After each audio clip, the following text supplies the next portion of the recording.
in the board meeting room. I'm sorry to keep you all waiting. We try to be on time when we can, so apologies and thank you for hanging in there with us. And it's not going to help that my chair report is rather long today. Today, the Commissioner of Education for the state of Connecticut was in the district. I am sure Dr. Adley will speak to this as well, but we were happy to welcome him to the board members who were able to make it to a small reception and meet him. Thank you for making time in your schedule. We were glad to have him down and to hear his message that as a Commissioner of Education, he wants to hear from all districts. In my time being involved, I can't remember the last visit of a Commissioner of Education from Hartford. And I had a nice opportunity to talk to him about the idea that, Durg A does have its educational struggles and complexities and achievements, and that we are happy to both talk to Hartford about that and have Hartford hear from us some of what we're seeing. So I'm stealing your thunder, but it was great to have him here. He also talked about Darien as both a high achievement and high growth district, which he doesn't see in Connecticut. And we were lucky enough to also speak about kind of the middle child, as we'll say, where you focus on high achieving students, when you focus on students who have learning needs, but also somewhere in the middle, all children need focus and attention and kind of to be given a love of learning. So I very much appreciate my time with him and that board members got to hear from him and ask him questions. I will say that we had the death of Jack Capacci. He died at 97. He had been a longtime head custodian at Darien High School, so our condolences are with his family. I would also like to say congratulations to Krista McNamara. This is her last meeting. She has served the board for, I think it's 6 years, Krista? 6 years. We wish her well. In case you haven't heard, we are pretty sure she's headed off to the selectmen. We wish her well, and thank you for your time and service to the Board of Education. Thank you so much. And if I may make just a quick comment, I want to thank the board. It has truly been a privilege and a pleasure serving with you. To those in the audience and tuning in at home, please consider joining this board. It is so worthwhile. Consider it. It is worth it. And I wish you all the best of luck. You're in great hands, obviously, with Dr. Adley and with the administration, very capable and dedicated. Our students are so lucky. And I look forward to working with you when I move over now on the Board of Selectmen, that I can support you in any way I can. Thank you. Great. Thank you.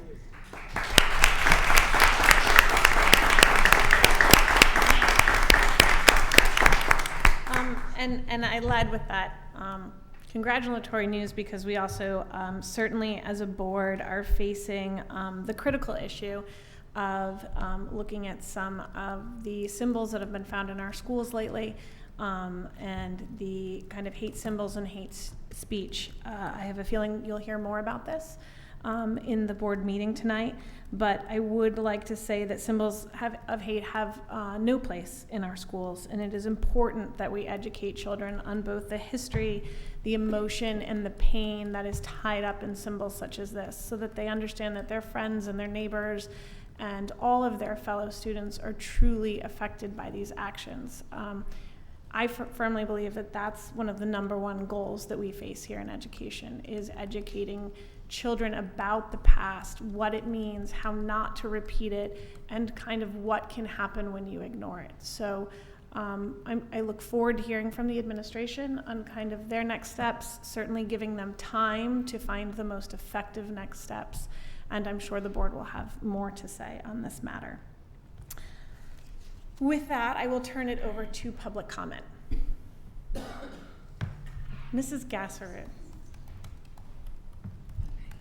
It's a good segue. Hi, I'm Malin Gasserud, 35 Driftway Lane. I'm sure that you are all aware that the town of Darien will celebrate its bicentennial next year. It's a significant milestone and definitely should be accompanied by pomp and circumstance. At the same time, it provides a perfect opportunity to think about the past 200 years, progress that has been made, goals that have been achieved, and of course, occasions in our history where there were missteps and bad decisions. The bicentennial is also a chance for us to look forward, making a conscious effort to decide what we want Darien to look like in the next 200 years. Where are opportunities for improvement? The The Board of Education was asked to participate in a forward-thinking process by contributing key values that might be incorporated in a community value statement. I was disappointed to watch your last meeting and see a reluctance to take a stance. As board members, I believe that you are critical in driving the whole town to both educational and cultural decisions that would enhance learning for all of our children. Your beliefs and leadership are important. There is a time for reflection, and there is a time to speak up. When there are swastikas appearing in our middle school, heightened conversations about school district structure due to the poor fiscal health of the state, and a negative and divisive national rhetoric, it is time to be a leader and speak. It is time to speak about acceptance, inclusion, collaboration, and stewardship, for example. The Board of Selectmen has offered your board a chance to shape not just the future of our schools, but the future of our town. As a parent, I am respectfully asking that you step forward.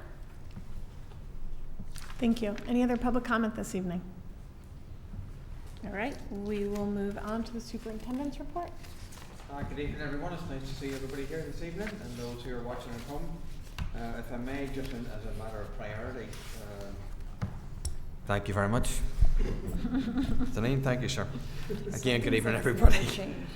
Just as a matter of priority, you'll understand that I do start with the Middlesex Middle School incident. And clearly, no matter what the reasoning, it is disturbing and unacceptable that these acts of hate continue at the middle school. The district is, as the board chair has stated, unequivocal in its stance in denouncing all these acts of bigotry, anti-Semitism, prejudice and discrimination. Nonetheless, we recognise that the incidents continue, despite the middle school's overwhelming positive school climate and its efforts with the student body, both recently and over the periods of many years to address the topic. The recent incidents that have occurred continue. Moving forward, the district does look for new ways to partner with parents, members of the Darien community, and or outside agencies to assist us in addressing these complex issues in order to ensure a respectful and inclusive learning environment for all of our students. If I may editorialize a little bit, some of these acts just take you back. And I can tell you, being in the school, it's not characteristic of the climate and culture of that school, but the issues still need to be addressed, and perhaps even beyond the middle school with the discussion. So the administration we'll look to work collaboratively together and bring back some comments, suggestions, a way forward to the Board of Education. Having said that, that's just an announcement. That's not an agenda item. I'll take a wee different slant on the commissioner today. First of all, to my parents, leadership at CDSP, particularly, we had a wee. Well, the governor called the commissioner today and took over a wee bit of the schedule. And at last minute, I don't know how our parents rallied to adjust their schedules, but they did, and I very much appreciate it, and the staff. I will say, just from my perspective. There are times in a district where, as a superintendent, you feel particularly proud. Today was one of those days because I could showcase my wonderful central services staff, the staff on the ground, our kids and our parents, and I can tell you it was a tremendous source of pride today to be the superintendent of the Darien Public Schools. Our kids were fantastic. Our staff was fantastic.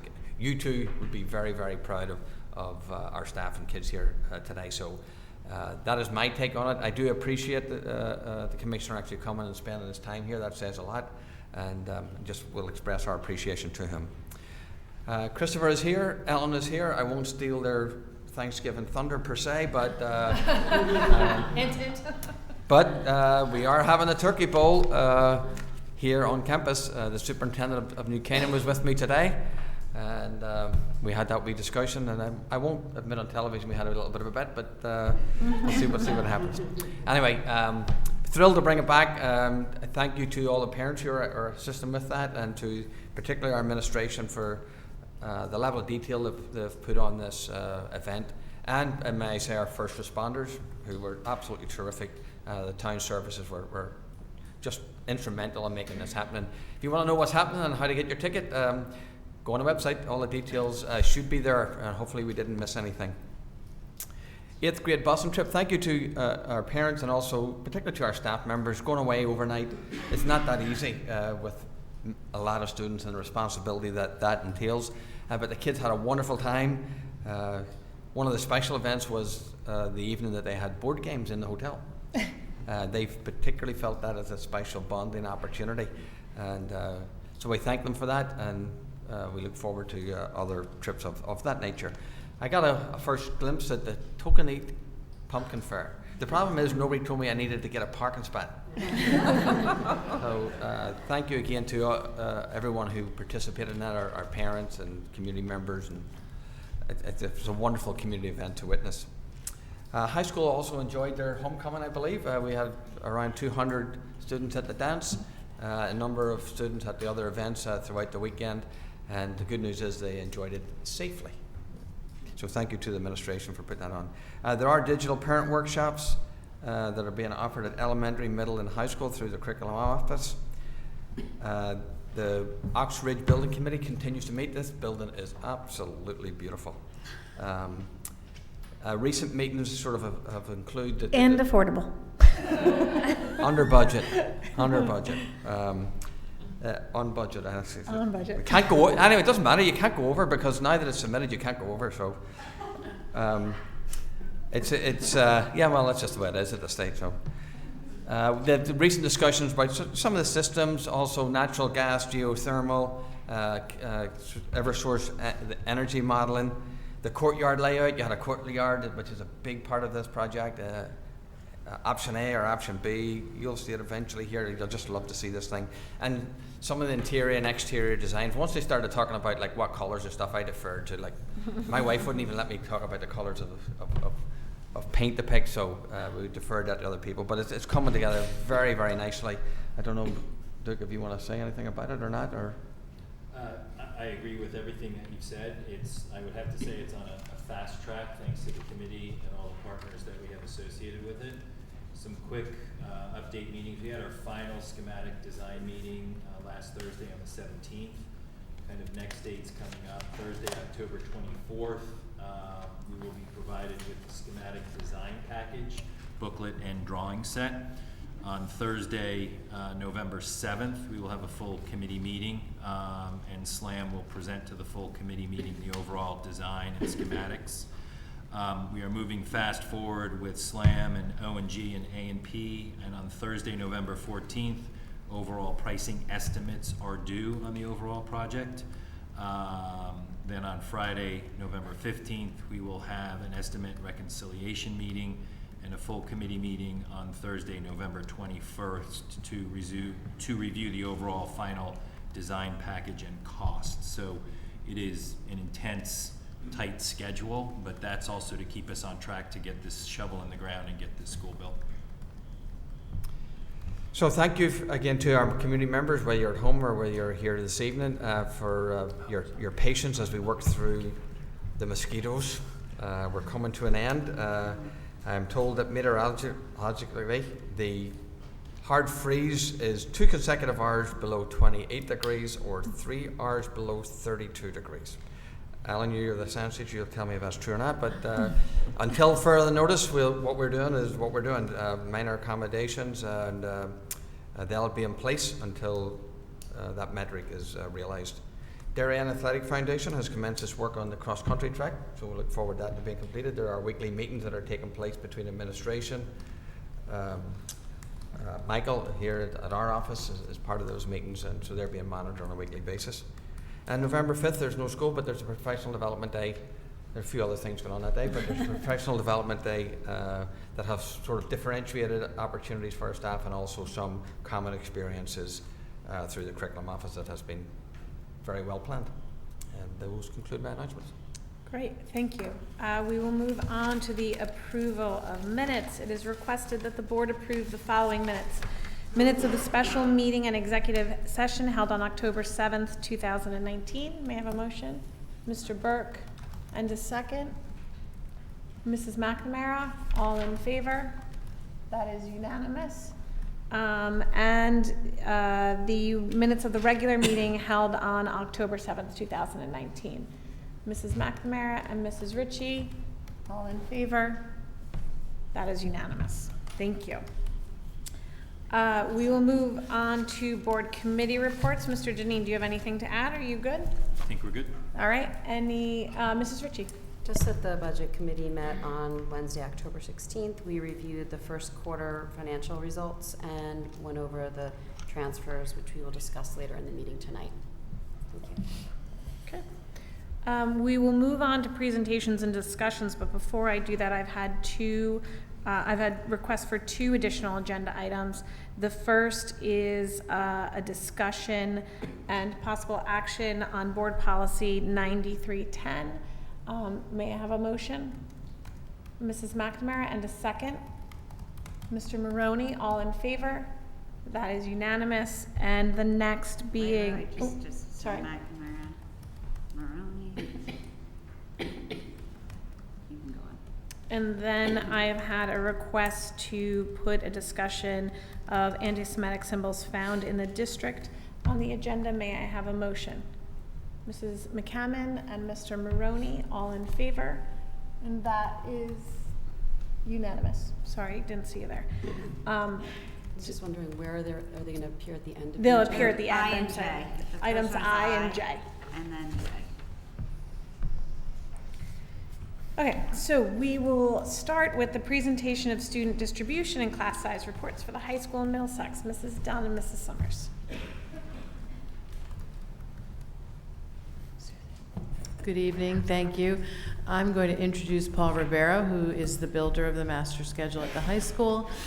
Before I do so, I just wanted to thank him for the detailed work that goes into creating the master schedule, along with Megan Emanuelson and the whole group of counselors who work so hard at the beginning of the year and into the first couple of weeks of school to make sure that our students are in the courses that they need to be in, and that they have the opportunity to follow the passions that they're interested in. So I'll turn over to Paul for the numbers. Thank you very much. I'm going to go through the different data charts that we have on here, and then obviously if there's any questions afterwards, be more than happy to answer that. So the first chart talks about the average class sizes. It's split up into 2 different categories. The top category is our more academic courses, or what's considered our academic courses, the 5 major academics, and you can see the trend for the past 4 or 5 years since 2013-14 as far as the averages for each of those areas. Our overall class size average for those academic classes are 19, which is consistent from the previous years. Below that are more of our elective courses, and again shows the similar trend from the year 13-14 to the present. The next chart looks at the average teacher load in each of the academic areas and also in some of our electives areas too. And again, as in the top chart, has a similar trend of looking at the average load from 13-14 to the present, with the fluctuations from last year to this year. Chart number 4 refers to all of our courses. That does not include some of our supported classes. And the sizes from below 16 to 20, and 20 and above. And it breaks it out percentage-wise as far as the number of courses that are within those ranges there. And again, has the trends from 13-14 to the present. The next chart, table 5, looks at the number of classes that we have that are under 10 for this fall, and looking at the previous years. And you can see the difference between the total number from last year to this year, and also within each of those academic areas and some of our elective areas too. The next chart looks at the number of courses that we have that are 25 or more, and breaks it down by the academic areas. Those are the areas that we are looking at. We don't really look at our elective areas when reporting out this data. This is more of the 5 major academic areas, and you can see from the fall compared to last spring, very similar number as far as having 5 courses that are at 25 for this year. And then the last chart refers to the counselor breakdown. And our counselor loads for each of our counselors since 13-14, and the average load, which is 176 students per counselor, which compared to our DIRG districts is very competitive, and one of the better ratios that we have, not just in the state, but definitely in the DIRG also. The next part of the presentation is about Middlesex. I don't know if you want to have me receive questions now about the high school and then have Shelley go, or have Shelley go Why don't we do the high first? school first? Any questions regarding high school class sizes? Mrs. McNamara. Could you, going to the topic of those classes, the 18 fewer than 10 or 100 fewer than 16, i.e. the smaller classes, could you talk about the relationship between the students and DHS with online learning? I mean, this doesn't, we don't really have a lot of students that are involved in online learning for credit through the school. We have some numbers, but it's very limited. They tend to be for exceptional reasons for students, but as far as online learning goes, that's not reflected on here, and it's a very small number of students that. And that's not for credit, so it wouldn't be. It depends. We, again, in some exceptional reasons, we might have a student here or there that's doing something online. Might be for credit recovery or something like that. But we really don't have students that do online coursework on a regular basis. Do you find that would be another avenue to pursue for those classes with so few, or is that? It's something that we've considered in the past, and it's something that we would look at in the future when we are looking at some of those classes that are pretty small, that we're, debating about whether or not to run the course or not based on the numbers. Thank you. Mrs. McCammon. Looking at both the number of small classes and the number of large classes, two questions. One, it looks to me based on these fluctuations that, it's just a couple students here, there, and the other place. And so I just wanted to make sure that that was your conclusion as well. Yeah, the numbers, when you look at them from year, it's pretty comparable. Okay. And then can we speak more very specifically about science, that it's okay to run a science class with 25 students? Mm-hmm. Can you talk to that? Sure. So we have 4 courses this fall that are courses that are running in the science department at 25 students. We've consulted with our department chair with that, with the courses that are and with the teachers, and they are comfortable with running it at those numbers. Truth be told, some of those numbers are not historically what would typically happen in some of those classes didn't happen this fall. We sometimes have some attrition in those classes where students might level down or decide not to take those courses. So those are some of those decisions that we make when school's starting to run classes at certain sizes, anticipating that a certain percentage will not be in that class 2 weeks or a month into the school year.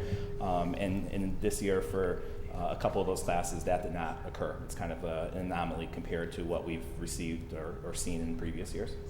So just to clarify, a couple of those larger science classes are AP level, honors level courses. So I mean, personally, on that level course, I wouldn't want to see 25 kids in a class, but like you said, maybe it was an anomaly this year where typically some kids might want to drop down after a couple of weeks. We definitely have had that, and we had conversations with our science department chair in the summer when we saw the numbers, right when school started, and as little as 2 or 3 weeks ago about it. So we definitely were monitoring it, and again, we're a little bit surprised by that this year. So you're going to stick with it. Yes, can I ask they are sticking with it. A follow-up to that,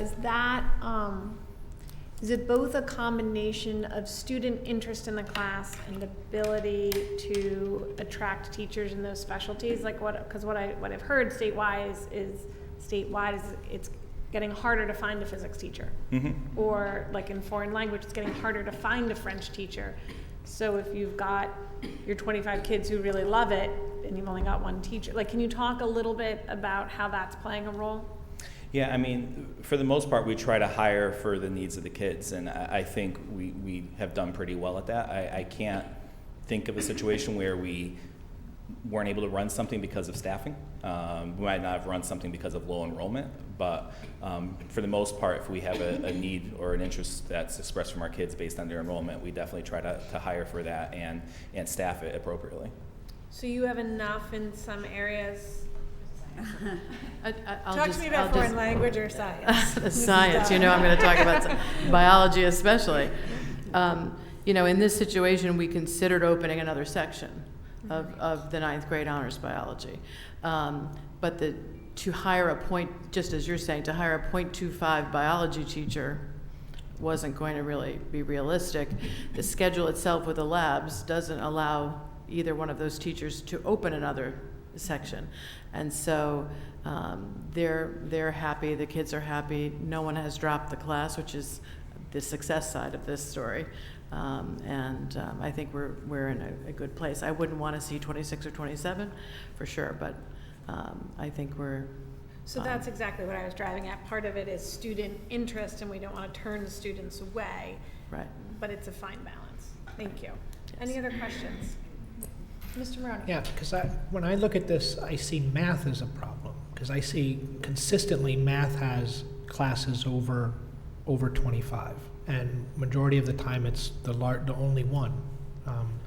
So what is that the same parameters driving that, or is there a different, can we do anything to help alleviate that? I mean, it's obviously gone down from 13, 14, where it was 12 in the spring, and now it's only 3, but it's been 3, 1, 2, 2. I mean, it's a consistent pattern that there's some type of math class which is overbooked, or 1 or 2 every year. And could you comment on that? I don't have a specific answer for it. Again, it's one of those things that we look at. Math happens to be it. Math is obviously a very popular area with our kids, but it's not. I don't really have a specific answer for it. Okay.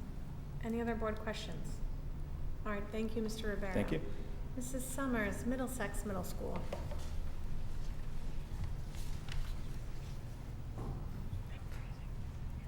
I'm sorry, I have one further question, I'm sorry. Okay. The other part I wanted to ask about as well is our classes under 10. So in previous years, we had as much as 30 classes under 10, and now we're down to, I think it was 18 if my memory serves. So I guess the question is, what are we comfortable with? Do we have a number that we like, because some intimate classes are good, but some, if there's only 2 or 3 kids, is not good. So do we have a stand, I guess, as to what that number we would like it to be? Mm-hmm. Is 15 the number? Is 20 the number? And is that done by coursework and just pure attrition of classes and students enrolling and not enrolling? So a lot of the classes that are represented in that number are a lot of our supported courses, are some of our lab classes that we have that are specifically intended to have single-digit number of kids in there. And that number is determined based on the recommendations from the teachers from the previous year. They basically look at the students and how they're doing, and they recommend the support. So the number of labs that we run will be determined based on the number of students that need that support. We do have some courses that might run in single digits, and depending on what the nature of the course is, it helps us determine where we go from there. But I would say a lot of those courses have been bumped up into more of the teens, and we're seeing less and less of those. Maybe like we still see some like an AP Music Theory or an AP French that is a pretty unique and is kind of like the culminating factor for students that have been taking a certain course load for 3 years, and we really don't want them to miss out on that 4th year of doing it. We have other courses, especially like, let's say in our art department, where we only have 3 or 4 students that might sign up for it, but we'll combine it with another class that will bump up the total number to something in the mid-teens or so. But that gives us an opportunity to try to run some of those classes that have low enrollment by having it go with another class that makes sense. Our Graphic Design 1 and Graphic Design 2 course doesn't run separately. We run it together in order to keep those kids into the graphic design program. So it will fluctuate a little bit from year to year. But the majority of that number is from our supported courses, specifically our lab classes. Thank you. Mrs. McNamara. I'm sorry, that prompted another question.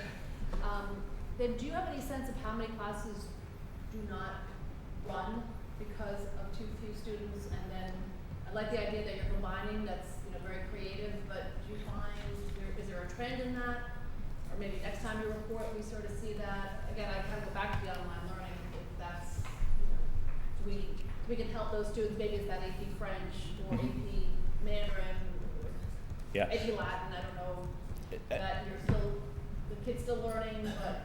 I would say as a whole, I don't want to say a number that's inaccurate, so I'm not going to give it. But it's not a ton. Okay. It's not a ton of courses. We try to run as many classes as we can. Any other board questions for Mr. Ribeiro before we make him sit down again? Mrs. Summers. Good evening. I too want to acknowledge my assistant principals for the work that they did. They were a brand new team, and they did a great job in constructing the master schedule and working with the guidance counselors or school counselors to make sure they did their part. So they did a fantastic job. So our enrollment was up this year by 13 students, mostly in the 7th grade. And they were still enrolling right to the first day of school. We have thus 3 English classes that exceed the 24. They're at 25. Most of the, I'm sorry? Do you want me to click? Oh, no, I'll tell you.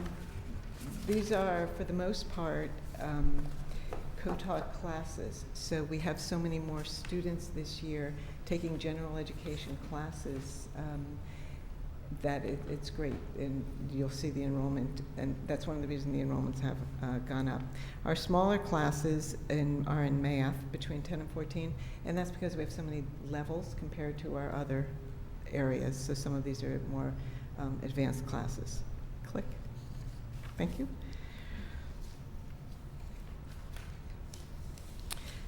Here's the breakdown of our large and small classes. Again, we only had 3 that were over.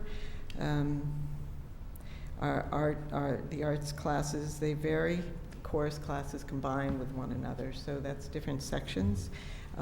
We did open more sections of things to manage that number somewhat. The quarterlies are full. In the 6th grade, it's because it's just spread out a little differently, and some students don't take either an art or a music for one reason or another. So our average class load has increased. Again, this is because there's more students taking the general ed co-taught classes. So that has been successful. The only one that went down, world language, has decreased the caseload. That's often because of French, and often we take kids out of world language to receive other services. Our counselors, and I thank you so much for this, we had to do a little shuffling around. The biggest discrepancy is if you look at numbers 5 and 6, that's 8th grade. And there were many reasons why we decided to leave some 8th grade. Instead of juggling a little bit to make the numbers equal, it didn't make sense for the child.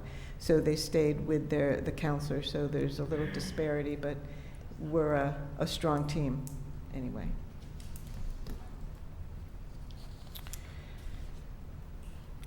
Questions? Any board questions on Middlesex? Mrs. McCammon. I'd like to go back to your point that the average class load is up a bit more because we do have more students taking co-taught classes. That's super exciting. But at the same time, I'd like to make sure that the load is not too heavy on any given teacher. Can you speak to that? I know that you do have 2 teachers working in tandem, but then you need time for planning and preparation for them to coordinate successfully. Right. And we do all that planning and coordinating through our team meeting time. So I think the biggest impact is in the supersized teams and in the movement there. We reflected on that continuously to see how we can part that out better. I have not had any teachers complain about caseload, and the numbers are working with the curriculum. Any other questions for the middle school? Mr. Moroni. Is this the time to ask questions about the guidance counselors? Sure. And just, I mean, has it been everything that you've expected? Any more? It's been wonderful. And we are collecting the data that I promised y'all. I ask them every day. And we just did a needs survey that's coming out to parents and in the Friday Facts. So yes, they have a huge impact. They're able to do so many more things. Great. I mean, that is significant, 22 students down for a counselor in terms of student it's attention. unbelievable. Yeah. And they have met with they've had some kind of FaceTime with every student already. That's huge. That's a huge thing. Whether it's just this is who I am, this is what I do, come and see me, whether it's also pushing into classes. They have a great impact on the advisory, so it's been just what we needed, and I thank you for that very much. So can I ask a question that I think is middle school through, oh, I'm sorry, was your hand back up? Middle school through high school, so Mr. Berry might be back up, or Mrs. Dunn. But are we noticing, and again, you know, I hear it and see it a little bit in French, are we noticing some programs getting smaller and because of that class sizes increasing, and or are we making programmatic reviews for student choice around foreign language? You know what I'm getting It's at? not growing. It's not Okay. growing. French isn't, you know, yeah, not growing. Well, I think French isn't growing, and we have offerings of Mandarin at the high school, so I'm wondering, are we starting to look at kind of district-wide realigning? Do we need to realign? Well, do we have can the I build appropriate on that a little bit? Can I, 'cause choices? that was Yeah. my question. So to build on that question, because now the elementary students have had, I think the sixth graders have had exposure to Spanish, are we seeing more Spanish students in sixth grade? And I had heard a story about a sixth grader this year who came from another district and didn't have exposure to the language and was behind the class. So are we also thinking about a different level for those sixth graders since they've had that exposure throughout elementary school? So that to build on your foreign language. So that. I think that Ms. Mauricio has really done a good job in coordinating the curriculum and making it challenging and having it aligned with the high school so that when students finish, they can go into a specific course or they can do a restart. As far as students new to the district are coming in, this is the first year that we've been able really to address that. Let's say a kid doesn't take language in sixth grade or moves in, we have that ability to place them in a language class. It might be cross-team, but whatever, so we've really tried to accommodate that need. The language thing is something that I'm particularly looking at as we work on the board goals and look at the schedule. I would like to make it a bit more equitable and available to students, so that will be in the back of my mind as we plan. Great, thank you. Any other board questions? All right, thank you all very much. We will move on to further discussion and action on proposed revised board policy 6840 graduation requirements. Mrs. Sion and Mr. Burke. Well, we, at our last meeting here on the board, we had our presentation and reported that the policy committee had met and gone through this repeal and replace to be in line with state law and also with what we approved last spring. So I know we have an abundant agenda tonight, so unless there's anything more that anyone has a question about, I would say let's just move through to vote. Okay, are there any questions? Mrs. McCammon. Yes, so my apologies that it comes tonight, but I had some people in the community approach me, so I'd love to raise this question. We have some change in language for kids who don't pass the readiness standards in how we remediate. It was more specific before, and now it's a bit more general, particularly with regards to math. And so the question is why that change was made, and why that change was made, and what work was done to make that decision. So I'm talking about, okay. In the new policy, it is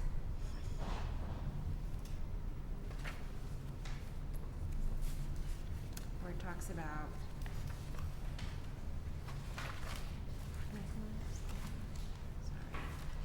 All right, I'm gonna start from the top and pull down.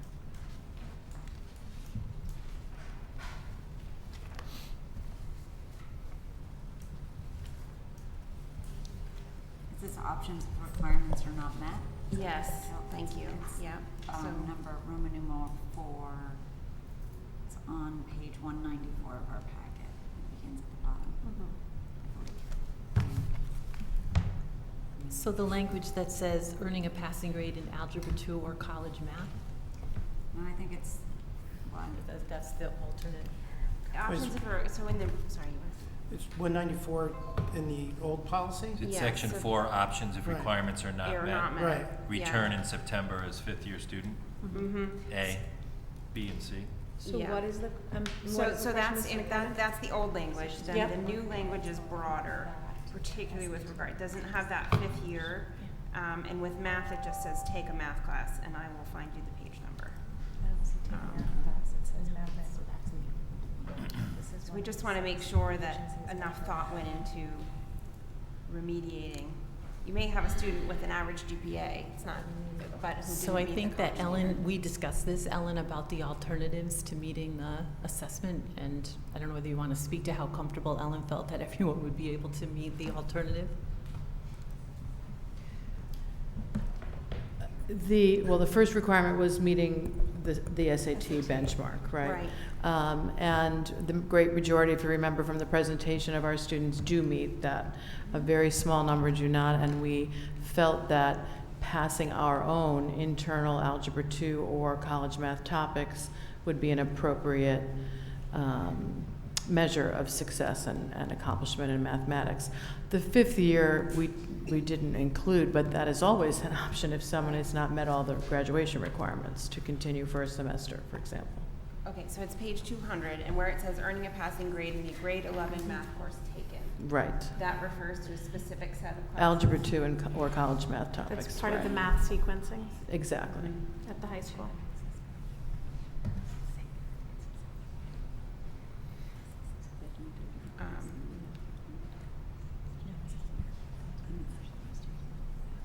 The concern was we just want to make sure that that we aren't setting too low a benchmark, that they could just, end up taking something that wasn't really helpful in towards their graduation standards. Right, and we don't believe that's the case at all.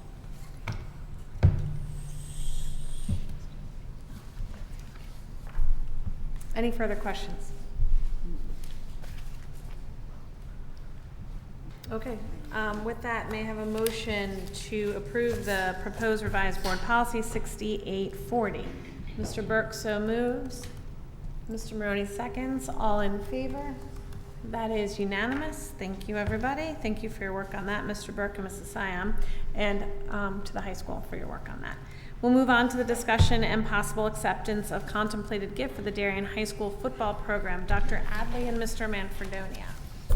So, thank Chris and the donors of the gift, and I'm getting accustomed as to how we accept gifts. I saw a little bit last year on tape, but I'm getting accustomed to how we actually accept gifts. That's a useful experience for me.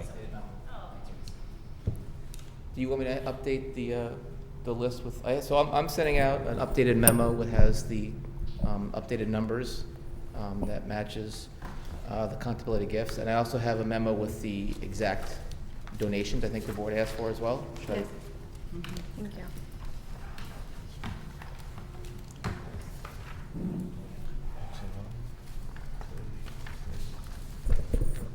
So the board here has the updated memo, which has the contemplated gifts for the football team as part of a fundraiser a few weeks ago. In addition to that, was asked to see what the breakdown was of the individual family donations. I'm handing that document around as well. We were very fortunate this year to have a number of families donate to the football program. You can see from the first one we handed out what the gifts of the money would go towards to support the players on the team. Sorry, I don't know if it's me or you giving feedback and trying to Get out of your way. Okay. So I'd be happy to answer any questions the board may have regarding this gift. Never met an athletic gift without a question. Yes. So, who wants to start tonight? I'll start. Mrs. Stein. Sure. Hi. So, to Dr. Adley's point, he's learning how we accept gifts, and I would say this is a slightly different gift than we've normally received, so I have a couple questions. Sure. Normally, gifts that come to us are the $2,000 and above, and it's on the gift form, and Right. we accept that gift. So I guess my question is, why the change? Should we just not get the gift form for the one that, there's one that's over? So in the past, when we've had a gift that, Wait, can I finish? oh, I'm sorry, I apologize. Yes, of course. So, given that we've gotten all this, and I Yep. saw it in the board packet, it made me start thinking about fundraising, and if we're gonna get this kind of information, and this is really a discussion we need to have with the administration. I know, for instance, there's other fundraising that goes on, for instance, the car wash, so that's not delineated. Other Right. teams do car washes. What should be coming to us, what shouldn't, and I know that's more of a philosophical discussion, but this is very different for us, and I just want to understand, is this what we're expecting going forward from the administration? So the past practice has been, if I may, the past practice has been if there's a single donation as part of a fundraiser, which this fundraiser has, that is larger than the $2,000 threshold, which requires board approval, the entire fundraiser gets brought in front of the board, which is why you're seeing the entire fundraiser tonight. We haven't had that in a few years here, but in the past, when we've had a single donation that's been larger than $2,000, I've been in front of the board to present the entire fundraiser as a total acceptance. But in the spring, we had the lacrosse fundraiser, and it wasn't Correct. done this way. Correct, because there was no single donation of that fundraiser that was greater than $2,000. Okay. I'm still not there. Okay. Does anyone want to clarify this from Mrs. No, I think. Stein? You have a new question, just so I can finish her. Okay, Still yes. on Katie's point to the, I appreciate all the transparency and information clearly, but I think we need to be clear. I mean, I'm sure the other teams want to also understand, is this what we would be getting for the lacrosse fundraiser too? Or were those individuals who gave over 2,000? So the way the activities manual reads is that the student activities manual is any gift over $2,000, and the way our gifting policy reads, any gift over $2,000 comes to the board for board approval. Right. It cannot be approved at any other level. I think what I'm hearing Mr. Mamperdonia say is this was triggered because there was, at least on the list you've given us, one person who gave over $2,000. Correct. Because, so it's coming to us. I think, and tell me if I'm getting it right from what I'm hearing from both of you, is the question is if we are now accepting donations in large amounts up to over $25,000, that feels bigger than a car wash, although I don't know how much car washes are raised, so I'm not picking on anyone's car wash. Does the board maybe need to have a discussion about these large amounts of money coming into the district, and maybe a discussion about the student activities fund, about how much, because while this is incredibly generous, really, I think, please again, correct me if I'm wrong. Narrator reads aloud text on the screen. My hands are over here. We have a 10th board member. In large part of the screen. Window sign in window. Ease of access. Password. Hidden. We've been updated if you can't tell. Again, sorry. It's when mine goes on at night. So I'm wondering if what we're looking at is here, we're looking at a $25,000 gift. There was another fundraiser, car wash, that did whatever it did. And so it's actually 25 plus X that's going into one student activity account. Are we reaching a level that the board feels we might need more detail? I don't know, that's a fair question for Mr. Manfredonia tonight, who's bringing us based on current practice, but I do think we are seeing large amounts of money go into these student activity accounts well beyond a $10 car wash ticket. And so that's the question I think you're both asking, Or correct? just saying, what are the levels, expectations that we, or you all want to be seeing going forward? Is this the new norm, and when these ratios or these levels are hit? And we'd have to set a level. And does the $2,000 threshold still trigger that form that needs to be filled out, or because we've lumped it all together in this one fundraising event? So I do think we are missing that form on that one gift. Yes, I filled out the form that had the attached memo. Okay. Yes, so I can certainly fill that form out. All right, Mrs. McKenna. I think also there's an accounting question. This is one event, and while I appreciate the individual listing here, on my mind, I don't really care who contributed what amount. It seems to me that the amount that we're approving is $25,890, and not this. So we're not based on current policy. Right, so that's what I'm Yeah. saying. I think we need to look at at that. Based on current policy, what we are approving is this gift of $2,600. I think what you're hearing from the board, and this is really to the administration, is we're starting to see large amounts of money. So we may need to both look at that policy and look at the accounting and financial management of some of these things. Mr. Denny. I would also just ask, I mean, the transparency is great, but is there anything we're doing to disclose to these folks that we're publishing this information? Right. I mean, are we getting permission, or are they given the option to donate anonymously? And does someone know when we accept a check for over $2,000 that we're gonna have public comment and approval around it? So the student activities manual does allow, which is on, I'm answering for you, I'm sorry. The student activities account is on the website. It does allow for anonymous gifts if people choose to make anonymous gifts. However, all those gifts are still foiable. So none of these have been requested to be anonymous? Mrs., does that answer your question? I'm sorry. Yes, no problem. How do you do that? Do you ask them? So there's not a trigger that asks them, we're going to go public with this, are you sure you want to give this much money? I think it's understood that if you're giving this money, that it's a foible exercise, that this could become public record.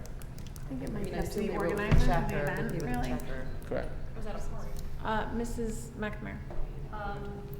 Still staying on the donors, but I just wanted to clarify, as I looked through the names, Mm-hmm.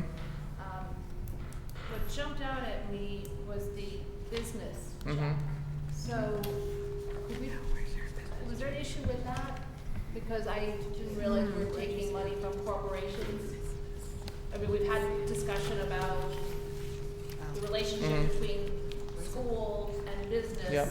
So How do we see that? I see the arts have to check there. So, yep, there are a couple of business, we have taken business checks in the past. The teams that run ad books, we've taken business checks for them as well. So that's a practice we've done in the past. So we are taking corporate money in ad books as For different- straight solicitation. Not just in football, in other. Oh, that's right, sports, right? Yes, correct. But we don't do it on the scoreboard. No, we do not. Okay, thank you. I think Mrs. Stein and So then I Mrs. Ritchie. think Dr. Hadley can see that we're all sort of Yes. trying to process this new way. Would it be helpful for you and Mr. Rudel to take a look at our student activities manual and come back to us maybe with, it was born out of the policy committee. So that may be something we want to, now that we have fresh eyes in the district, take a fresh look at and make sure we're doing it the way that you think is best practice, both of you.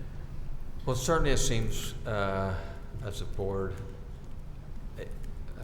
Chris is following the current practice policy that we have in place, and there seems to be disposition on the board and have some concerns about the sort of magnitude of the gifts, regardless of it's by small gifts. So if you want us to look at that, that may seem appropriate to do and come to some understanding of how to move forward, how the board wants to move forward. I think, honestly, on these issues, I think one of the things I've sort of discovered, we've got to move forward on some of these issues and come to terms with some of these practices. We can't keep revisiting them. It needs to be clear to the community, clear to us as to how we're enacting them. And so I'm happy to do that process, and we'll be happy to do that process. I think we would enjoy it. I think this is one area that does keep coming up, student activities, and Mr. Manfredonia gets grilled on it, parents ask about it around budget, and we keep trying to get into it. And they have reached a level, I think the last time the activities manual was done was 2015. Really 14, 15. And so they've just reached a level that I think good financial management needs a look in some best practices. We appreciate getting this, and certainly appreciate, I think I can say we certainly appreciate the generosity of the community to give to the students. So this is not a comment on that. It's just large dollar amounts now that the district is overseeing that we think we need to make sure we have the correct kind of processes on. I saw a couple hands. Mr. Burke. Oh, just you may want to communicate to the teams and lacrosse team when they have their event that that they let their donors know that they likely will show up on a public report, and they can reemphasize their right to be anonymous if they so choose. Sure. I could tell you I was at that football fundraiser. I don't remember seeing any delineation. If there had been a report, I would have bid more aggressively on some of the items. But anyway, but just to have, just to make sure that that's clear. Okay, Mrs. Ritchie? Just to clarify, so the funds will come in to the activity fund account, and all these things will be purchased during this year, because at the end of the year, that account needs to Correct, have so, a very low yeah, you'll see balance. some of those things will be purchased in the spring, but yes, they'll be purchased before July 1. Mrs. McNamara? Yeah, and moving now on to the reason for the Mhm. fundraiser and the items. As far as the dumbbell set, and I'm looking at some of these trying to understand which are gifts that will stay within the district for use in perpetually, or Mhm. are there, obviously banquet expense is going to be over and done with, but can you just talk a little bit briefly about how these gifts are going to be used? Sure. So some of these gifts, like you said, the banquet expenses will be a one and done. You know, they made enough money that they can buy tickets for the players this year for the banquet. Senior gifts, you know, that's following the policy of $25 per player. The step overs are sports specific. They're for training purposes for football players, as are the dumbbell set and racks, which will stay in the fitness center and actually will be available for use for any student to use, PE classes, the athletic team. The black pants and the black jerseys would be obviously specifically for football. That's all, we allow teams to buy an alternate jersey. That's the black jersey that they wear occasionally during the course of the season. That would be purchased in the spring for the start of next season. The Huddle software product you see is on there is obviously specific for football, for breaking down a film. The tackle sled is also sports specific. The ATC rehab unit is an electronic stim unit that would stay in the athletic training room, would be available for obviously any student to use under the supervision of our athletic trainers. So the majority of these gifts will be used continuously year after year? Majority? Correct, yes. Okay, thank you. Can I make a suggestion on language then, that we pull out especially the dumbbell set and the ATC rehab unit, just because the language of this gift is that it's money to support the players on the team, and rightfully so. Again, it's incredibly generous of the football team, but all students will have use, if I'm understanding you correctly, Yes, both so the those two dumbbell items. set and the ATC rehab unit training, just so that's clear when we're accepting the gift, that that's for the use of all students. Okay.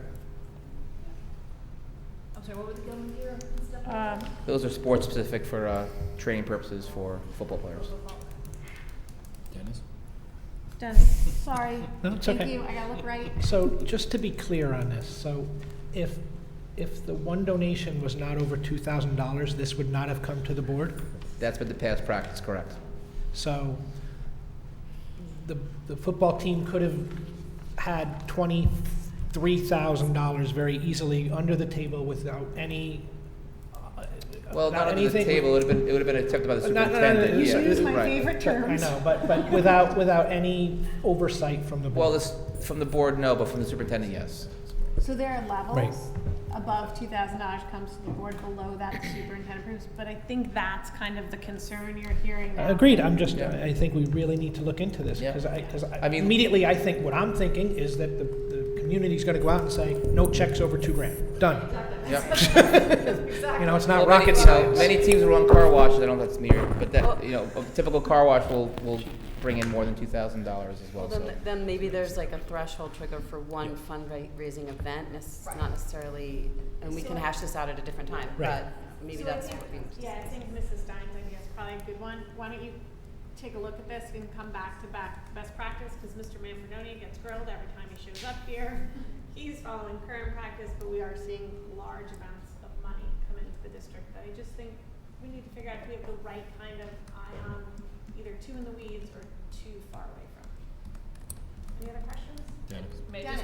Yeah, I have another question, and again, I'm not trying to harp on the generosity, because it's magnificent, but my question is, does this trigger any Title IX or any discrepancy factors amongst teams which are not getting $25,000? No, I mean, you have to, you know, we have 140 students that play football at Darien, so this is not a Title IX issue at all. Mrs. Maxmer. Two comments, one comment, one question. As you move forward in looking at the student activity, I also perhaps suggest again that you look at the corporate donations and how the district chooses to handle those, because you have, to Chris's point, you have the programs, you have this check. potentially you could have revenue from scoreboards, but No. just to put that, you currently do not, but one could make an argument that it's somewhat.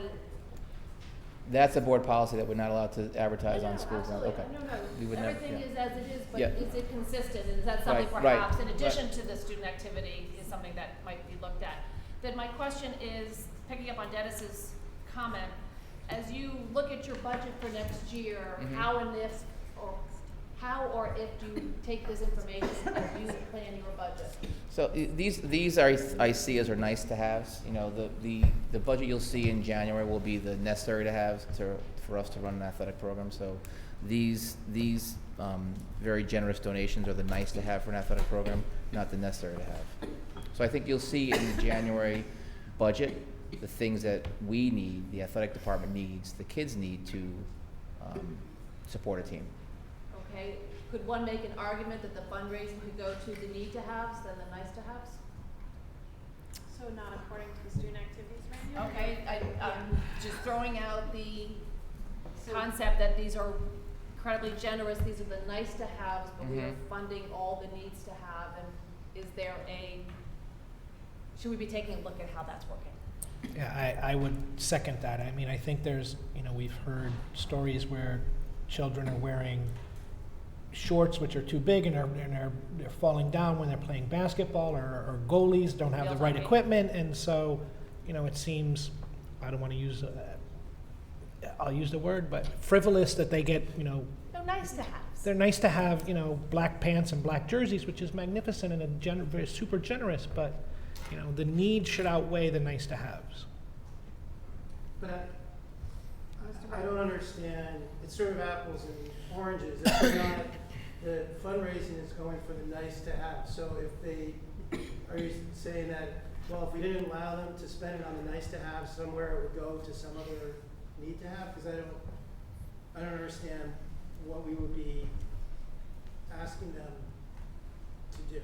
So to be clear, current policy, currently in the student activities manual, so we all use the right terms, any fundraising does not go to need to haves. Need to haves are supplied by the district. So I think if there's a concern that needs to have aren't being met by the district, that's where we have our budget conversation.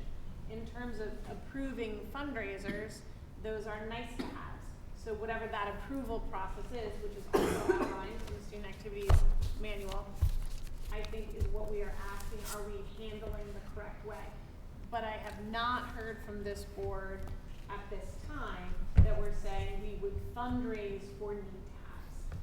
It doesn't mean that at some point that couldn't be taken out, but this board currently says that the district provides the need to have. So if their needs to have, they're not being met, we need to hear that. Well, I think we've had that conversation over several budget cycles, that many sports could make the argument that we are not funding the needs to have. Okay, So that's not a conversation that's to be continued, Our agenda but- item, and just to bring us back, I think Okay. it's a fair conversation given this is the first time we're seeing a football fundraiser of this magnitude, but I don't want to veer too far No, off the I'm- warrant agenda item. Mr. Deneen. The only thing I would throw out there in this great conversation and this generosity, as we talk about teaching our children to be citizens of the community, it would be nice to have a discussion around all the nice to haves and the fact that this is a Fairfield County problem of taking 10% of the $26,000 and donating $2,600 to a school or an organization that has nothing Mhm. in terms of sports programs or athletic equipment or different things like that. Mhm. Those are the type of conversations we should be having in line with taking this kind of money in too. How do we get the children and the kids to understand that as much as we all give, it's time everyone else starts giving back too. And, small gestures like that, I think, play well into teaching these kids what to do as they go out into society. Mr. Burke. I think Mr. Deneen makes a wonderful point, and Mr. Manfredoni, you may be able to describe this more particularly, but my understanding is that currently the football program makes some sort of level of donation to Bridgeport in terms of equipment and such. I don't know the exact So detail. we're hosting Bridgeport Central in a couple of weeks, and there's a big disparity there, and as is in many sports, not just in football. And So there'll I'm be going to there'll be stop a us dinner. because we're now way off agenda. Right, okay, sorry. We are way off agenda. So what is on the agenda for this evening is discussion on acceptance of this gift. May I have a motion to accept the contemplated gift for the Darien High School football program? And Mr. Manfredonia, if with that you will fill out, make sure we have that, Correct. that form. Thank you. May I have a motion? Mr. Burke, seconded by Mrs. McCammon. All in favor? That is McNamara, Ritchie, McCammon, Burke, Deneen. All opposed? Mr. Maroney, and I'm going to say Mr. Brown's abstaining because he's not here anymore. He had to excuse himself. May I just make a comment? Yes. I just want to say that, and I want to be very, very respectful for the history that's here and the traditions that are here, and so I don't speak with, I speak a wee bit of fear of contradicting some processes that are not caught up to speed with. So that being said, we're spending way too much time, an inordinate amount of administrative time on these types of issues that just not necessary. And in fact, I don't think it's helping the district. I think we need to come to terms with some of these things administratively, and with the board, because it's just distracting from the main work. And we just circle around certain things, and even in my office, I'm circling around so. I would just say that as an overt, again, being respectful of Ms. Radley, you may not understand what's going on, but that's okay. But I know what I'm doing and spending time on. And some of them are the same issues. And administratively, we need to come to terms with those. So I respect that, but I just offer that as an observation, and I do appreciate the suggestion to take this back and sort it out. But when we sort it out, I think it's unfair for staff to come and then keep having moving targets. Maybe we create them administratively, admittedly, but anyway, I'd like to get to a Does point. everyone know why we hired Dr. Adley? But anyway, All right. Thank you, Mr. Manfredonia. Thank you for joining us tonight. We will move on to the discussion and possible action on the 2020-2021 consolidated grant. Dr. De Silva. So as everyone knows, we typically apply for 3 grants just about at this time of the year. Last year, we actually included a 4th grant, which was a newer grant. The first grant is Title I. I actually included 3 years of data just so that the board, especially for those members that are newer, can see the differences from what we received in title money back in 2017-18 to what we're receiving now. And in fact, that number in 2016-17 was in the 4s. So you can see over the past several years that we have had a pretty significant decrease in Title I. You'll also notice that our other titles, Title II, Title III actually has not changed much, and now we have Title IV. But with Title II, that grant has also decreased. Our Title I is based on eligibility of schools, and that amount of money is determined by the U.S. Census and our poverty rates, and then that money is given to the federal government, which is then, or from the federal government to the state, which is then decided by the state on to how much we will receive. So each school year, naturally, we project our traditional budget based off of what we're expecting to receive in our title money. And at this point now, we anticipate receiving less and less each year. Our grants are written in the same way traditionally each year, and that's based off of the guidelines in which the State Department of Education gives us. Sometimes there's a back and forth. In fact, for us, I don't think that there has been much other than perhaps a numerical error or something of the like that needs to be changed. Our Title I funding is primarily supports the EL population in our district, our English language learners, which you'll hear about in future meetings. That population is increasing here in Darien. It's meant to support students who may be homeless and may need additional supports. It's meant to support social emotional needs of children, again, in those targeted schools. Children who may be at risk emotionally, children who may be at risk academically. Our Title II grant is intended for principal training, so we allocate part of our teachers' college money that is spent on supporting our school-based administrators with those funds. Title III is primarily for English language learners, and our Title IV grant is based off of health and wellness. And so that has supported us significantly over the past year and a half as we've written our health education units and lesson plans. And so those grants will actually be submitted. They're in draft form, will be submitted probably by Friday, if not early next week.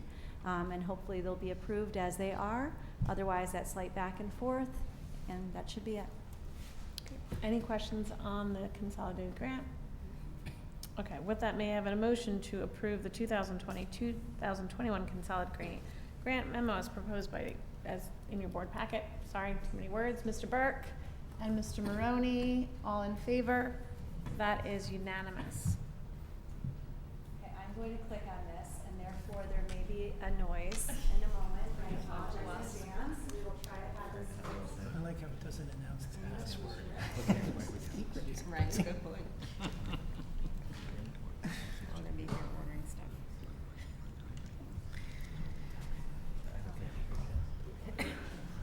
I mean, someone's got a cricket. There's either a cricket or someone's phone's on a cricket. I'm just saying.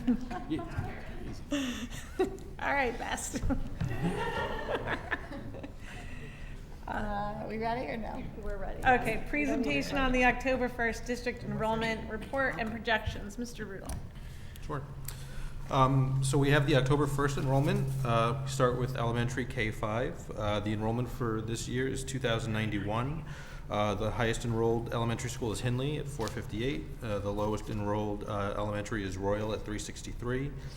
Kindergarten did come in at 345 students across the 5 elementary schools. Projected enrollment was 2,111. That is about 20 students off of what actual enrollment came in at. The largest difference was kindergarten, which typically does occur. We were 44 students off projection, with the largest difference at Hindley at 21 and then Tokenique at 13. However, first grade, second grade, and third grade did exceed enrollment projections. Moving on to just class sections, Hindley is at 22, Holmes at 22, Oxford at 21, Royal at 19, and Tokenique at 21. It is a difference of 5 class sections from the previous school year. ELP currently has 66 students compared to a projection of 90. We did have 11 students who ended up not enrolling. That would have brought us up to 77. 6 were individuals who moved out of Darien. 3 students declined after understanding that it's not a pre-K 5 program, and then 2 indicated that the cost was too much for them and they decided not to enroll.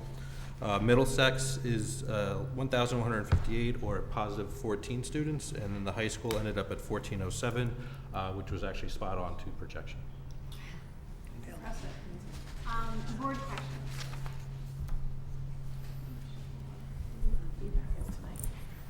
Any board questions on enrollment? All right, Mr. Rudolph. Oh, wait, just to- Krista? Based upon your information, is there anything you would be doing differently, or anything, what do you take from this information, if anything? So the biggest difference obviously was kindergarten. My understanding is that the projections are largely a roll forward persistent projection, and then kindergarten is looked at as a demographer report from a few years ago. A lot of districts will use a demographer each year, primarily for kindergarten, as that's the hardest to determine. It's birth rates, it's individuals who are in different pre-K programs, not necessarily ELP program, and that's really what's going to drive your projections going forward. Any other board questions on enrollment? Mrs. McKenna? Not necessarily questions, just comments in terms of keeping the conversation going. 2 things, of course, we're talking about budget control, and so I hope when we talk about budget control and we do that analysis, we'll talk about how we tie it to enrollment and what that looks like in terms of variability. The second thing is we also talked about with ELP tuition that we would take a look at tuition as we looked at our contracts and make sure that our tuition reflects contractual increases, in time with those as opposed to on a lag.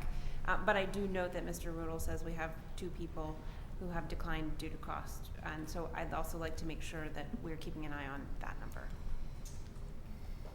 So just a few clarifications, but I think we've had a couple different ideas thrown out about how to look at tuition and ELP. I'd love without violating anyone's privacy, at some point a little more information, or if we have any more feedback other than it costs too much, because I'm not really sure how to conceptualize that in terms of pricing, but I appreciate the comments. No action on this, so any further questions?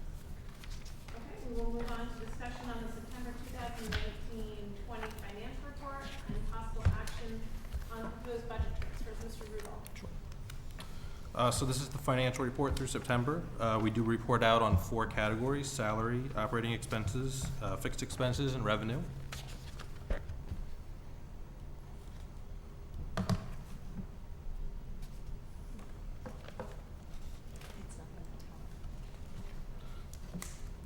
The monthly report does show a favorable balance of $362,796, or 0.36% of the budget.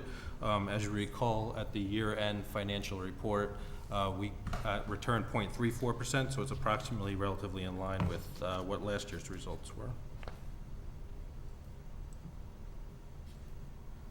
So the first category, salaries, does have a positive variance of $406,951.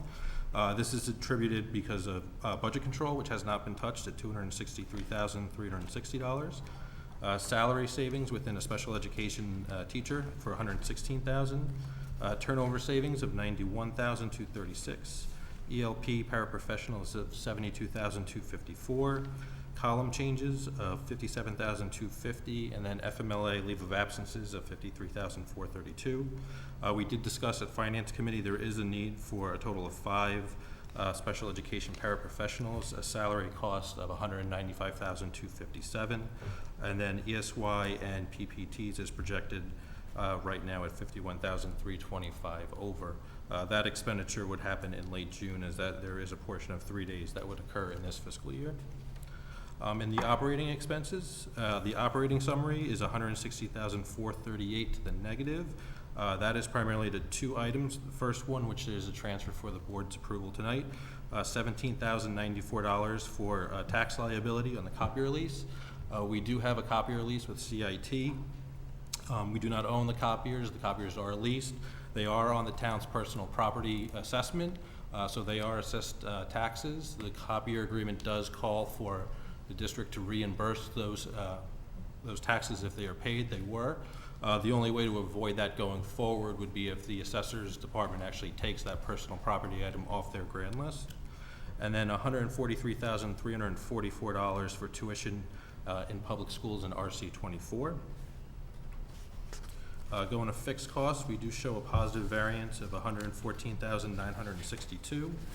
That is primarily in property insurance, workers' compensation insurance, general liability insurance, student accident insurance, and then a combination of utilities, heat, electric, and water. We do have 1 negative variance for $11,722, which will have a transfer for board approval tonight. For sewer costs, we did see a rate increase of from $585 to $610, I believe it was. And then revenues are a positive $1,321, and that is due to a Medicaid reimbursement, which was unbudgeted revenue, but the district has received that. We do continue to monitor building use fees, facility rentals, ELP revenue, and then excess cost. So excess cost is received in 2 installments, February and May. So we will update our excess cost forecast as the year progresses, and we are anticipating getting our NCEP soon, which will determine what our 4.5 multiple is. So the 2 transfers for approval tonight. The first one is $17,094, and that is for a personal property tax assessment, as I mentioned. On the copier lease, we are recommending those funds come from the workers' compensation account. And then sewer service for $11,722, and again, recommending those funds come from the workers' compensation account. In total, $28,816 between the 2 items. Mrs. Ritchie, do you have anything to add on this? No, just thank you, Rich, for the great detail, and we did go over all of the accounting adjustments, which are separated out from the transfers. So for this first quarter, there are just those 2 transfers that the board would approve for this evening. Great. Mr. Deneen. So the district went through quite a review of copiers and a centralization of copiers and leases and owning and stuff like that. You had mentioned something the town needs to do with respect to those leases on the ground list, on the Sure. grand Grand list? list. Is that something you're looking at, or? So we have reached out to the assessor's office. Okay. We are still waiting to hear back. Effectively, because we don't own these items, they are considered personal property, and they are taxable in Connecticut. It is a bit of a kind of a circle movement where it's assessed by the town assesses the company charges us, and then the money kind of just goes back to the town. It is pretty common in districts who do have a copier lease. There is an option if the assessor's office were to take us off the grand list, and then there would be no assessment on CIT in this case, and thus no property tax payment. So then these two payments are going back to the town? They're going to CIT because CIT already paid the town. Okay. But yes, And the sewer obviously directly? correct. Mrs. McNamara. The question's to, again, on the sewer, was that a function of increased usage, or was it a rate increase that just wasn't available when the budget was done? It's primarily a rate increase when the budget wasn't available. There is some spike in usage in some locations, primarily homes. They did install a backflow preventer, and as they flushed out those lines, that did increase usage for that period. And then a little bit of an increase in usage at Darien High School as well. In talking to Mr. Lynch, part of that is the cafeteria at the high school, but it's a mixture of both consumption and price point. So I think it was pretty, I don't know what's going on with my mic, guys, sorry. Pretty widely reported. I think the sewer commission felt they needed to raise rates, and from what I heard at the budget committee meeting, that was really the driver for our change. Okay. Any other questions for Mr. Rudel? With that, I don't have a question, I just want to make You can have a comment. I just have an observation, so it's very clear. So as part of this integral sort of story, I want to thank Richard getting up to speed really quickly, thank you for that. I just want to make note that the 5 paraprofessionals, right? So we're able to accommodate, because I just want to know the rules of engagement, so to speak, and how you want to report it out. We're able to accommodate 4 of them, essentially, right, without going into budget control monies. But one of the FTEs actually shows up as an extra FTE, so to speak, over the FTEs that we budgeted, but it doesn't affect the money associated with the 3 budget control positions. So I'm just looking for, like, how does the board, certainly we can report that, and we are, I am. Is the main thing that, I'm thinking the main thing might be the dollars as opposed to the FTEs. So we report all of our FTEs, and we appreciate a note up and change, but the board needs to vote to release budget control. So if you were to hit those monies and need them in order of staffing, then you need to come back to the board for a vote to release budget control. But I think what I'm hearing is that we don't need to hit budget control. Yes. So I think that's probably the board's preference, that if we can fund it within what we have in our budget, You that's, don't need to impact budget control from the money, but it does. it just increases an FT. Yeah, so as long as you're Yeah. okay with that, that's okay. So we certainly want to hear when there's an FTE increase, because trust me, welcome to our budget season. But budget control is a monetary account that needs financial releases. Thank you for the discussion. Okay, so we will move on. Oh, We do approve the sorry. transfers.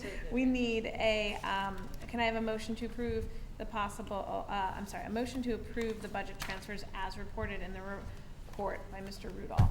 Mr. Burke and Mrs. Ritchie, all in favor? And that is unanimous, thank you.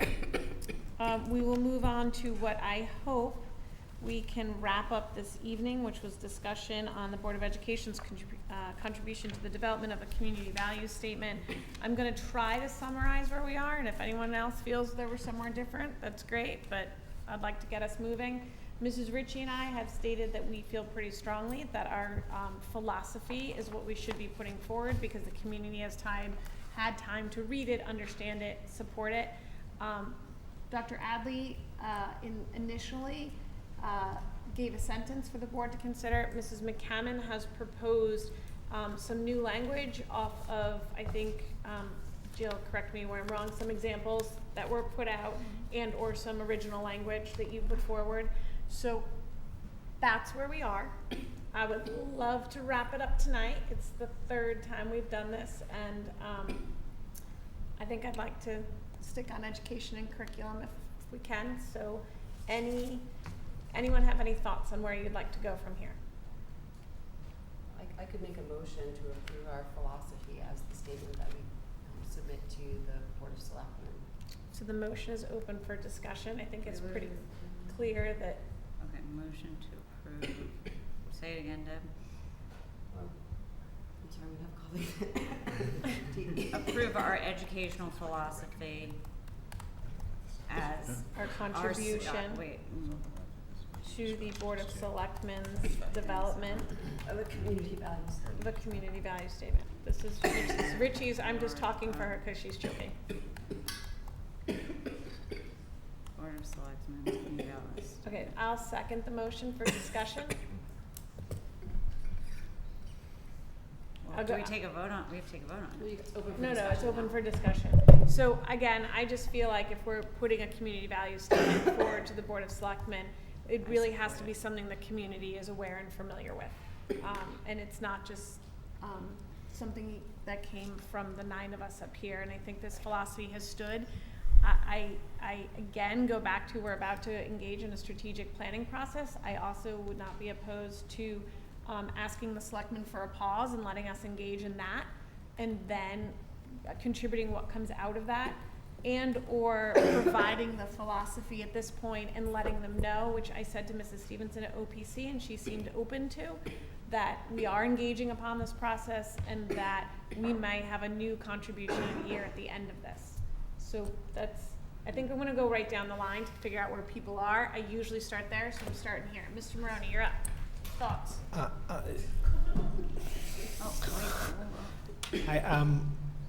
I would support our philosophy with the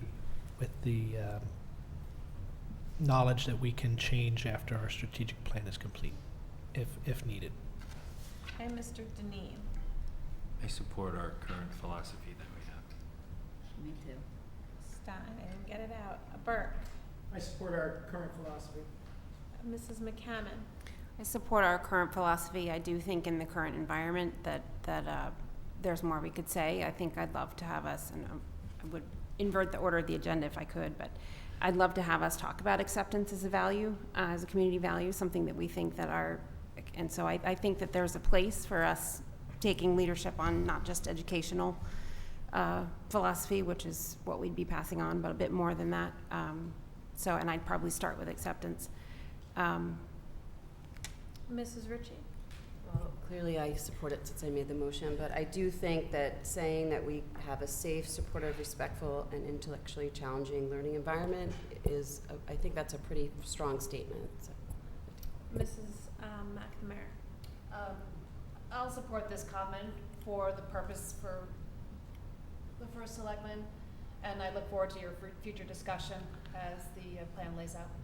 Okay, so I would just second, again, Ms. Ritchie and I, we seem to be on the same page tonight. I don't think it's shirking leadership. And I'm only directing that to you because you mentioned leadership. I should say we've kind of heard some comments. I think what it really is respecting our, respecting our community and their engagement. We have a very involved community, and so I wouldn't want to change things up on them. So that's where I fall down on that.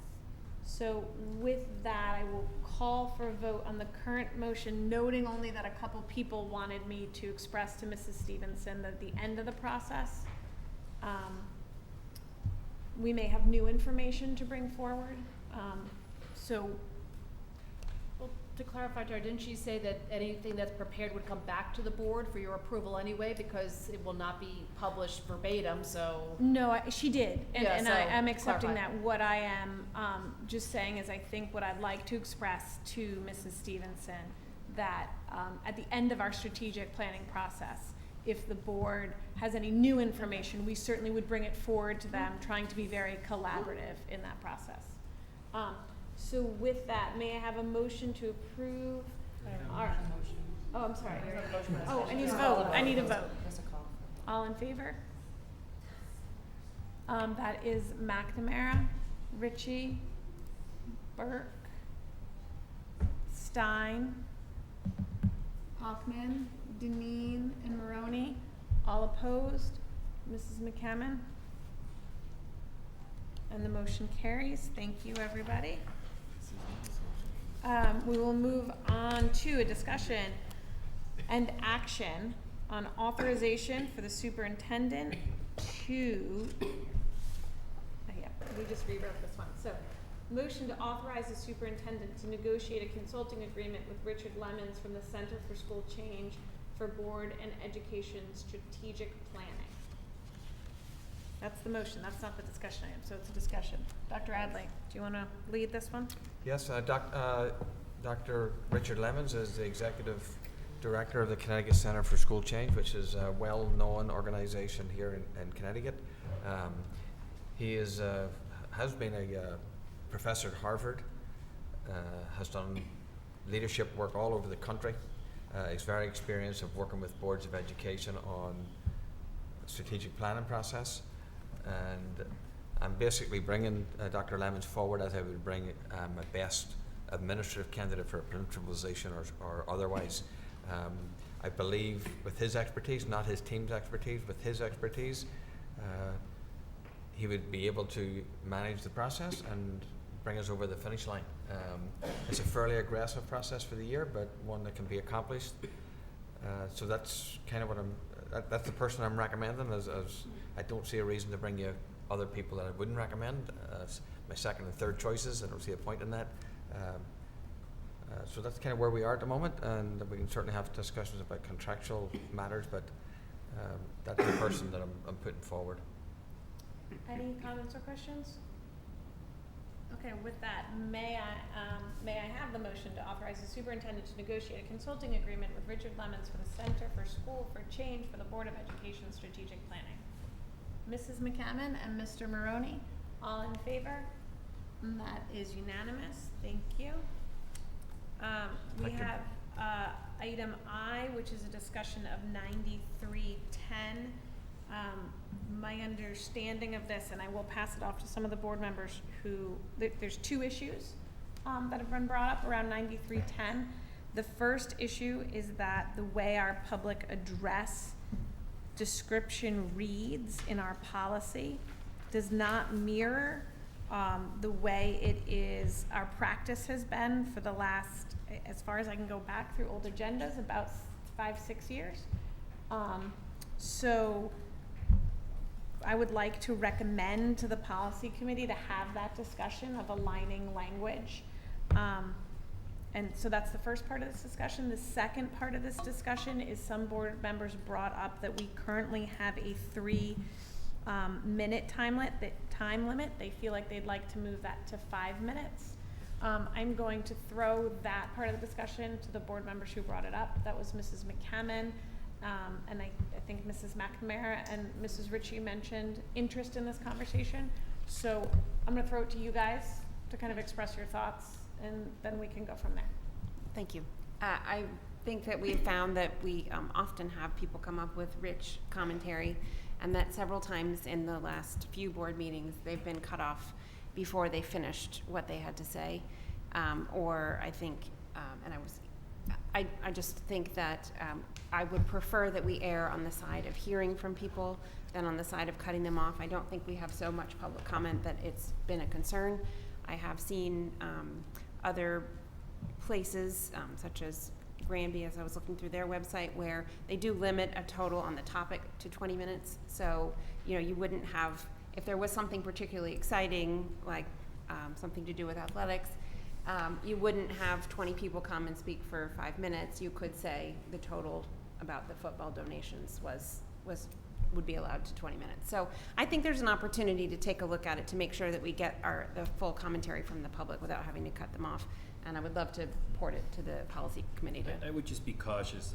In the time that I've sat here, I don't believe we've cut anyone off. We've given them a time warning, and we've let them finish. So I don't remember any conversations where we've insisted someone stop talking. So I'll speak a little bit to it, since I get to be the fun one to tell people to stop speaking. Generally, we try to give a warning and a grace period. I can remember twice in the last year having to tell people that they've gone over time. Generally, that's well over time. I have been advised by our attorney that you need to then give everybody that leeway, and so I try my best. to give that parameter to everybody. I think the most recent one was cut off around 4 minutes and 20 seconds, just so we have an idea if we're looking at changing time. And Mrs. Stein is my timer, but sometimes we have to time right. You know, I think as we all know, we welcome public comment. We want public comment. I do think that, I have to look at that policy up at Granbury, because I don't think you can tell. I don't necessarily agree with everything the board does, just for the record. I love Granby. They were fantastic in giving us a superintendent, so I'm not picking on them, and I don't actually understand. Just have them be on their website. Yeah. But I don't think you can limit similar comments. You can't limit the amount of people. So if 20 people wanted to talk about athletics, say if there was a significant cut made to it, if they feel similarly, you can ask them to group together, but if they all feel differently, they all have to speak.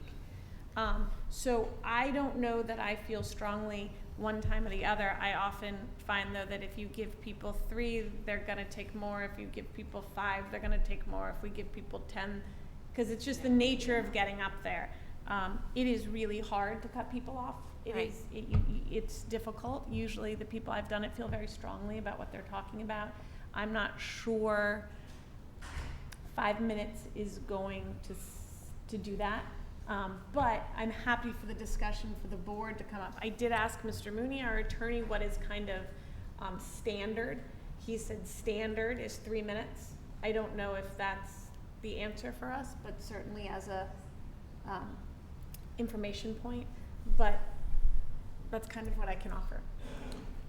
Was there some conversation about what's brought up from a public standpoint needs to tie to what's on the agenda for that evening? That's the other part. That's what I wanted to understand myself. So that's our policy. Our policy reads, and again, it hasn't been our practice for a very long time.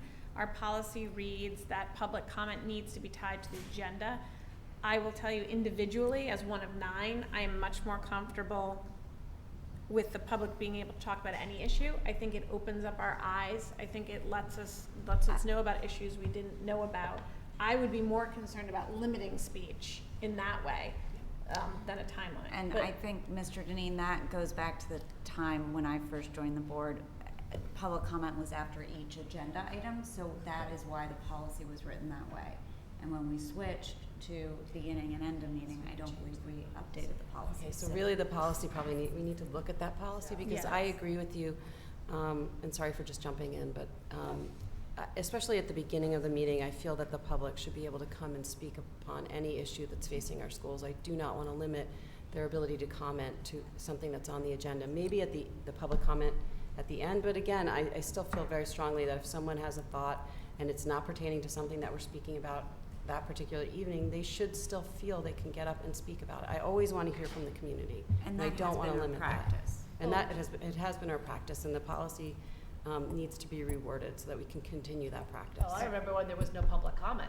That was 6, 7, 8 years ago. There was no public comment, so we made huge progress. But is this something that needs to go to the policy committee, or we can't take action though? Well, we were going to send it down to the policy committee, and then there was a request to talk here. So I'd rather talk maybe briefly here, but it sounds like it's going to policy no matter what. So as long as we know it's going to policy, and the conversation will continue there. I'm going to go right down the line. Ms. McCammon and then Mr. Burke. I am for sure not in favor of cutting off the public's opportunity to talk. I'm a big fan of that podium, but the one thing that I think that we haven't necessarily been doing as much is our agenda setting policy. The public actually does have the right to write a letter to the chairman and say, I'd like XYZ item on the agenda, which according to our policy. I don't know that we haven't been doing that. It's in the policy. It just hasn't occurred. So let me say this. Perhaps the public's not aware. So, for example, we could have an item that the public's interested in. I want to talk about content in your curriculum. They have also the right to just get it on the board agenda. So that's another way. So just to be clear, they have the right to request. Right. And the agenda is made by both the board chair and the superintendent, as does any other board member. You have the right to request. So I just want everyone to know, you just send an email, it doesn't necessarily mean it's getting on that week, and it's a lot of factors, but certainly we take into effect, which is how we have this item and the following item on our agenda. Mr. Burke. I'm glad that our practice has been not to limit the public comment by topic, and happy to have the board policy committee meet to align that policy with our practice. I would say that it should be open-ended on either end. I think anyone who stays to the end of the meeting ought to be able to say whatever. Oh, absolutely. bring up whatever topic they want. As for the 3-minute limit, I understand what the concern is, but having sat here going on 5 years, I don't feel it's a problem. I feel if people were really hadn't gotten their message out or didn't have the opportunity, I know we've had situations where people have read statements and then it's gone a little bit longer and then they've wrapped up and then handed their statement in, which has become part of the record. I feel as a board member, I've been very informed on the public comment at the 3-minute mark, but we can have this conversation. I'm sorry, Mrs. McNamara. Can I just I'd like to make a motion to have this moved to the policy committee in both topics, actually, for the policy committee to maybe look into a little bit more the 3 versus the 5 minute, maybe see what our So I peers don't even do. think we need a I vote don't because think we noticed okay, the policy's then- out of line. We can just move it to policy. Okay, let's just move it to So- policy. Under their purview. Policy, It's not- we you don't have some vote. work to do. Excellent. We keep giving you work, Mr. Burke. We will move on to the conversation, which was an agenda item request for anti-Semitism in the district. I got this request from Mrs. McCammon and Mr. Maroney, so I'm not sure which of you'd like to lead off, but I'd like to give it Ladies both first. to you to lead off. I think this was my reason for asking for this is just because, certainly you spoke very, very nicely, both of you, about it, but I want to make sure that the community is clear that the board as a whole, and I think all 9 of us, I'd like an opportunity for all 9 of us to say that we do not support hate speech and we do support administrative efforts to redress them. And I just wanted to be sure that the community heard from each and every one of us on that. Thank you.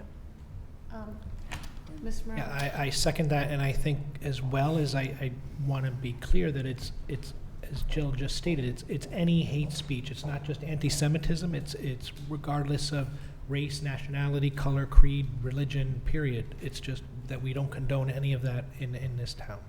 Thank you, Ms. Maroney. Mrs. Stein? I echo my colleague's sentiments. I would just add that I would love for the administration to look at our district holistically, not single out Middlesex. I think we need to tackle it as a district, if not even as a town. Mrs. Stein, thank you. Mrs. Just Ritchie? To add on that, I think it's something that our whole community needs to address, not just the school district, because things don't just happen in isolation in a school building. They happen because things are going on outside of the school buildings as well. So I really encourage the administration and the board to reach out to the community as a whole, because clearly the steps we have taken so far have not been effective, and this is something we need to take very seriously, and it's something that's very disturbing and very upsetting to me, and that's it. Mrs. McNamara? Echoing many of your comments already, but I was so disheartened to get that recent email, and to Ms. Summers, and you're dealing with this situation in your school particularly, but it is something that needs to be addressed in the community, and I was encouraged when I saw the comments that this was going to be broadened to the parents and to a bigger community discussion, because clearly that is where we need to be on this topic, so thank you. Mr. Burke? I concur with everything that my colleagues have said, and there's no place for hate and hate speech as has been occurring. And I just hope if some way, if the individuals, the children presumably who have committed these acts, can find a way to have the courage to come forward and admit to them and understand that this is an opportunity for education and disabuse themselves of the whatever notions are going on in their minds and hearts that would allow them to do these acts. We're an educational society here, and I hope we have the ability and the opportunity to educate everyone, but in particular these unfortunate individuals who have been behind these particular acts. Mr. Devine. Yes, I mean, I reached out to Dr. Adley this afternoon, and that this has to be a broad-based conversation, and I just offer, any help that any of us can provide. As you being new to the district, we're all part of local religious organizations or faith-based organizations. We have children in youth groups, some of them that I've seen, they're quite large youth groups, which I think is fantastic. And any way, working through any of those other organizations in conjunction with the community in our schools, that we can have the conversation and get the message out. We're here to support and work as a team to do that. That's a good point. Great. I thank you all. While it's an honor to be the spokesperson for the board, it is really powerful in something like this to have all 9 of you. So Mrs. McCammon and Mr. Maroney, thank you for reaching out, because I think this is one of those issues where it is powerful to hear from all 9 of us. So thank you, Dr. Adley. I will lead it in your capable hands and really a good holistic look at the district. I just want to again commend my middle school staff for taking such a strong position, and also working with the situation, complex situation that it is, in all honesty, and for their perspective and context. And we recognize, as I said earlier tonight, that we need to take a broader look at this, and that's what we're going to do, and we will come back to the board with a plan of how we might proceed. Great. Thank you all very much. We will move forward to action items, and the personnel action report dated October 22nd, 2019. Right, so the appointment of the SES facilitator at Hinley, whose start date is still to be determined, and then just a change of position for a special education paraprofessional. Great. May I have a motion to approve the personnel action report dated October 22nd? Mrs. Ritchie and Mr. Burke, all in favor? That is unanimous. And we will move forward to public comment.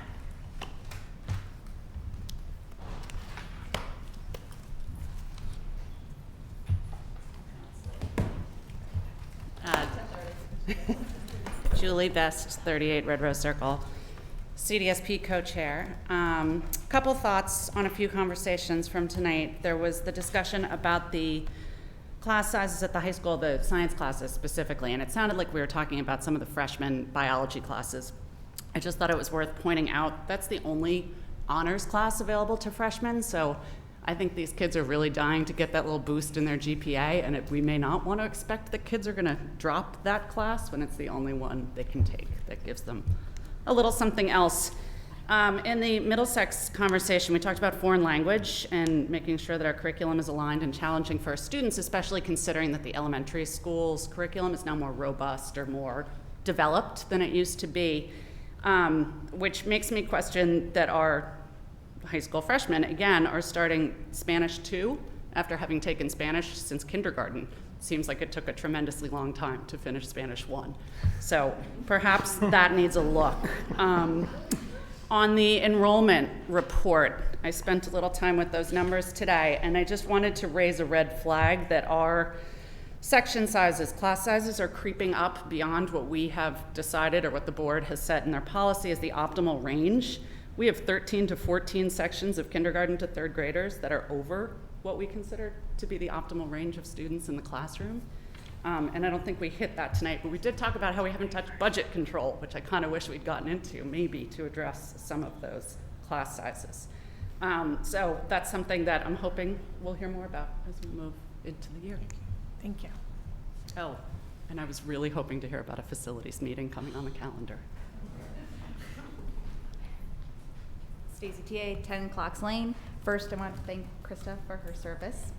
I'd like to echo the smaller class size. I had the privilege of going to the Special Education Equity Kids Conference a couple weeks ago, and there was a panel of professionals, representatives from CABE, the teachers union, some state officials, and they all advocated pretty strongly for smaller class sizes.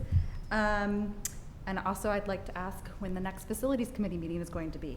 We haven't had one since March 7th. And before that, 12/18/2017. As far as public comment, I do think it's something that you guys want to look at. I'm hoping that you do not limit to agenda topics so that we can come in and talk to you about some of the things that parents are telling us as representative of the parent community. I will say it's very intimidating to get up here sometimes and talk publicly, so cutting people off when they're talking about something that they feel passionate about can be disarming and discouraging to them. So thinking about time is probably something worth talking about. With my RTM hat on, with gifts, we often think about, well, what's the upkeep on the gifts that are given? So any gifts that we accept, please ask about, we always ask, you'll hear us F&B ask, well, what's the upkeep on this? What's gonna cost to replace it? Is that gonna be taxpayer dollars? Thank you. Any other public comment? With that, can I entertain a motion to adjourn? Mr. Burke, and we'll give it to Mrs. McNamara. All in favor? Thank you, we are adjourned.